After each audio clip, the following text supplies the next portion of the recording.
Bismillahirrahmanirrahim. Di antara yang harus kita jaga adalah menjaga kepala dan perut. Dalam hadis yang diriwayatkan secara marfu' yang sampai kepada Nabi SAW dari Abdullah bin Mas'ud radhiyallahu anhu bahwasanya Nabi SAW bersabda, "Istahyu minallahi haqqal haya, man istahya minallahi haqqal haya falyahfazir ra'sa wa ma wa'a wal yahfazil batna wa ma hawa wal yadhkuril mauta wal bila wa man arada al akhirata taraka zinatad dunya faman fa'ala dhalik faqad istahya minallahi haqqal haya." Hendaklah kalian malu kepada Allah dengan sebenar-benar malu. Barang siapa yang malu kepada Allah dengan sebenar-benar malu, maka hendaklah dia menjaga kepala dan apa yang ada padanya. Hendaklah dia menjaga perut dan apa yang dikandungnya. Dan hendaklah dia selalu ingat kematian dan busuknya badan, yaitu ketika engkau telah menjadi tulang belulang. Barang siapa yang menginginkan kehidupan akhirat, hendaklah dia meninggalkan perhiasan dunia. Dan barang siapa yang mengerjakan yang demikian, maka sungguh dia telah malu kepada Allah dengan sebenar-benar malu. Hadis ini hasan, diriwayatkan oleh Imam At-Tirmidzi, Ahmad, Al-Hakim serta Al-Baghawi dalam Syarh Sunnah. Nabi SAW menyebutkan bahwa barang siapa yang malu kepada Allah, hendaklah dia menjaga kepala dan apa yang ada padanya. Maksudnya adalah menjaga mata, menjaga telinga, dan menjaga lisan. Berkaitan dengan menjaga mata, Allah Subhanahu wa taala telah berfirman, "Qul lil mu'minina yaghuddu min absarihim wa yahfadhu furujahum, dzalika azka lahum, innallaha khabirum bima yasna'un." Katakanlah kepada laki-laki yang beriman agar mereka menjaga pandangan mereka dan memelihara kemaluan mereka. Yang demikian itu lebih suci bagi mereka. Sungguh Allah Maha mengetahui apa yang mereka perbuat. Al-Quran Surat An-Nur ayat 30. Juga larangan Nabi SAW untuk duduk-duduk di pinggir jalan, karena perbuatan itu dapat mengumbar mata untuk melihat berbagai hal yang diharamkan. Rasulullah SAW bersabda, "Jauhilah oleh kalian duduk-duduk di pinggir jalan." Para sahabat radhiyallahu anhum menjawab, "Wahai Rasulullah, kami tidak bisa meninggalkan majlis kami yang kami gunakan untuk sekadar berbincang-bincang." Beliau SAW bersabda, "Jika kalian enggan dan tetap memilih untuk duduk-duduk juga, maka berikanlah hak jalan." Para sahabat bertanya, "Apakah hak jalan itu, wahai Rasulullah?" Beliau SAW menjawab, "Ghaddul basar wa kafful adha wa raddus salam wal amru bil ma'ruf wan nahyu 'anil munkar." Menundukkan pandangan, menjaga pandangan dari hal-hal yang haram, menyingkirkan gangguan, menjawab salam, menyuruh kepada kebaikan, dan mencegah kemungkaran. Hadis ini sahih, diriwayatkan oleh Imam Al-Bukhari, Imam Muslim, Imam Ahmad, Imam Abu Dawud, dan Al-Baihaqi dari Abu Sa'id Al-Khudri radhiyallahu anhu. Kemudian kita diperintahkan untuk menjaga telinga, yakni pendengaran, yaitu dengan tidak mendengarkan nyanyian-nyanyian, musik-musik, dan juga tidak mendengarkan hal-hal yang haram seperti ghibah, fitnah, dan lain sebagainya. Berkaitan dengan hukum musik, hukum lagu, hukum nasyid, ini silahkan baca buku yang berjudul Hukum Lagu, Musik, dan Nasyid dalam Syariat Islam yang ditulis oleh Ustaz Yazid bin Abdul Qadir Jawas hafizahullah ta'ala, diterbitkan oleh Pustaka At-Taqwa Bogor. Kita juga diperintahkan untuk menjaga lisan, yaitu menjaga lisan dengan tidak berkata yang keji, berkata yang kata-kata kotor, tidak berdusta, tidak ghibah, menggunjing orang, tidak menfitnah, dan sebagainya.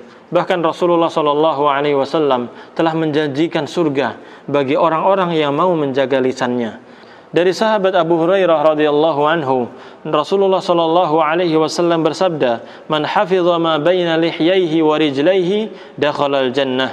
Barang siapa yang menjaga apa yang ada di antara kedua jenggotnya, maksudnya mulutnya atau lisannya, dan apa yang ada di antara kedua kakinya, maksudnya kemaluannya, maka dia akan masuk surga.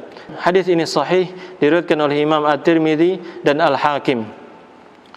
Juga hadis yang diriwayatkan dari sahabat Sahal bin Sa'ad radhiyallahu anhu bahwasanya Nabi sallallahu alaihi wasallam bersabda, "Man yadman li ma baina lihyaihi wa ma baina rijlaihi adman lahul jannah." Barang siapa yang menjaga untukku apa yang ada di antara kedua jenggotnya, maksudnya adalah mulutnya atau lisannya, dan apa yang ada di antara kedua kakinya, maksudnya kemaluannya, maka aku jamin dia masuk surga.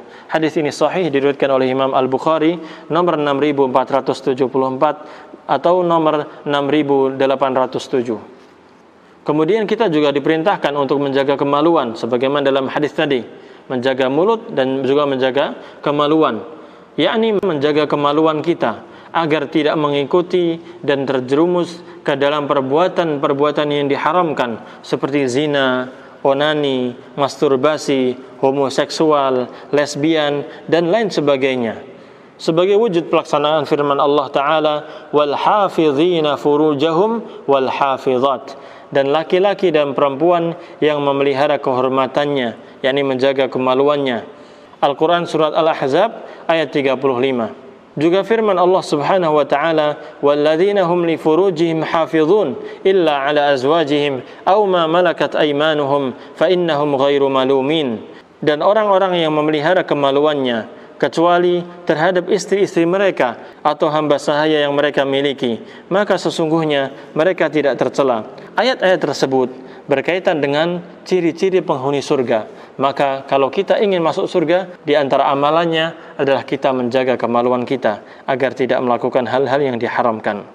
Dan yang paling penting adalah menjaga hati, karena segala perbuatan hamba dikendalikan oleh hati. Ketahuilah saudaraku yang dirahmati Allah Subhanahu wa taala, bahwasanya semua perkara yang telah kita sebutkan, maksudnya adalah mata, telinga, dan lisan, ini semuanya akan ditanya oleh Allah Subhanahu wa taala. Kita akan dimintai pertanggungjawabannya. Sebagaimana firman Allah Ta'ala, "Wala taqfu ma laysa laka bihi ilm, innas sam'a wal basara wal fuada kullu ulaika kana anhu mas'ula." Dan janganlah kamu mengikuti sesuatu yang tidak kamu ketahui, karena sesungguhnya pendengaran, penglihatan, dan hati nurani, semua itu akan dimintai pertanggungjawabannya. Al-Quran surat Al-Isra ayat 36. Kaum muslimin yang dirahmati Allah Subhanahu wa ta'ala, termasuk yang diperintahkan untuk dijaga adalah menjaga perut dan apa yang dikandungnya, yaitu dengan mencegah segala sesuatu yang haram atau yang syubhat masuk ke dalamnya. Sebab jika daging atau sesuap nasi atau makanan yang masuk ke tubuh manusia dari yang haram atau dari usaha yang haram, maka neraka lebih layak baginya. Nabi SAW bersabda, "La yadkhulul jannata lahmun nabata min suhtin, an-naru aula bihi." Tidak masuk surga daging yang tumbuh dari yang haram, neraka lebih layak bagi dirinya. Hadis ini sahih, diriwayatkan oleh Imam Ad-Darimi, Ahmad, Abdul Razak, dan yang lainnya.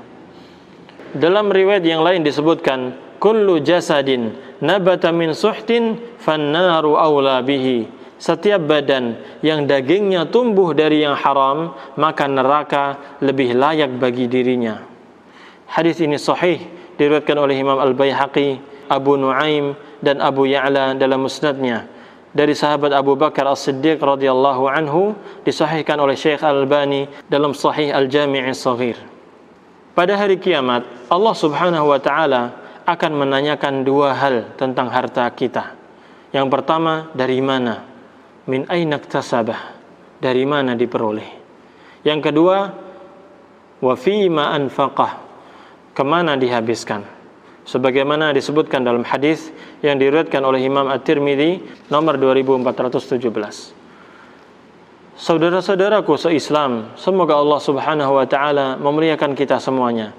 Sesungguhnya kita harus senantiasa menjaga kepala kita dan apa yang ada padanya, yaitu menjaga pandangan, menjaga pendengaran, dan menjaga lisan dari perbuatan-perbuatan yang diharamkan dan tidak bermanfaat. Kita juga diwajibkan untuk menjaga perut agar tidak dimasuki oleh makanan-makanan yang haram dan syubhat.